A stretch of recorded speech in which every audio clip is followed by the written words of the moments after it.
அல்ஹம்துலில்லாஹி ரப்பில் ஆலமீன் நஹ்மதுஹு வ நுஸல்லி அலா ரசூலில் கரீம்.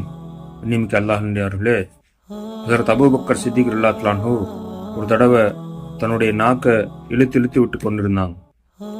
இதை பார்த்த ஹஸரத் உமர் ரலியல்லாஹு அன்ஹு ஹஸரத் அபூபக்கர் சித்திக் ரலியல்லாஹு அன்ஹு அவங்கள்ட்ட கேட்டாங்க, ரசூலுல்லாஹி ஸல்லல்லாஹு அலைஹி வஸல்லம் அவருடைய கலீஃபாவே, நீங்க என்ன செஞ்சுட்டு இருக்கிறீங்கன்னு சொல்லி கேட்டாங்க.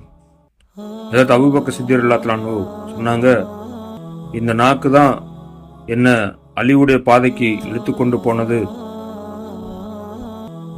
இந்த நாவு அதனுடைய தீமையை பற்றியும்,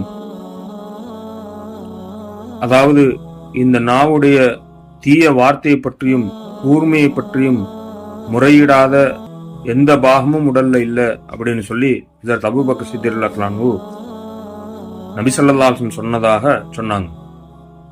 பெண்ணிமிக்க அல்லாஹ்விலே இன்னும் ஒரு ஹதீஸுடைய கருத்தாக இருக்குது, ஆதமுடைய மகன் காலை நேரத்தை அடைந்தவுடன் உடல்ல உள்ள எல்லா உறுப்புகளும் நாவிடத்துல மிக பணிவாக கேட்டுக்கொள்ளுதாம், நீ அல்லாஹை பயந்துக்கோ, உன்னுடைய காரியங்கள், எங்களுடைய எல்லா காரியங்களும் உன்னோட இணைஞ்சிருக்குது. நீ நேராக இருந்தேன்னு சொன்னா நாங்களும் நேராக இருப்போம், நீ வளைஞ்சிட்டேன்னு சொன்னா நாங்களும் வளைஞ்சிருவோம், பிறகு அதற்குரிய தண்டனை அனுபவிக்க வேண்டி வரும்னு சொல்லி கேட்டுக்கொள்வதாக ரசூலுல்லாஹி ஸல்லல்லாஹு அலைஹி வஸல்லம் சொல்லக்கூடிய ஹதீஸ் இருக்கு.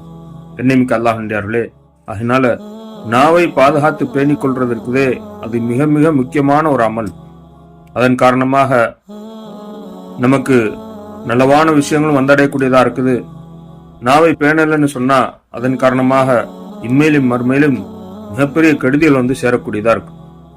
ஆகையினால இந்த நாவை பேணக்கூடிய நல்லடியார்களாக அல்லாஹ்வுக்கு சுப்ஹானஹு வ தஆலா நம் அனைவரும் ஆக்கி அருள் புரிவானாக.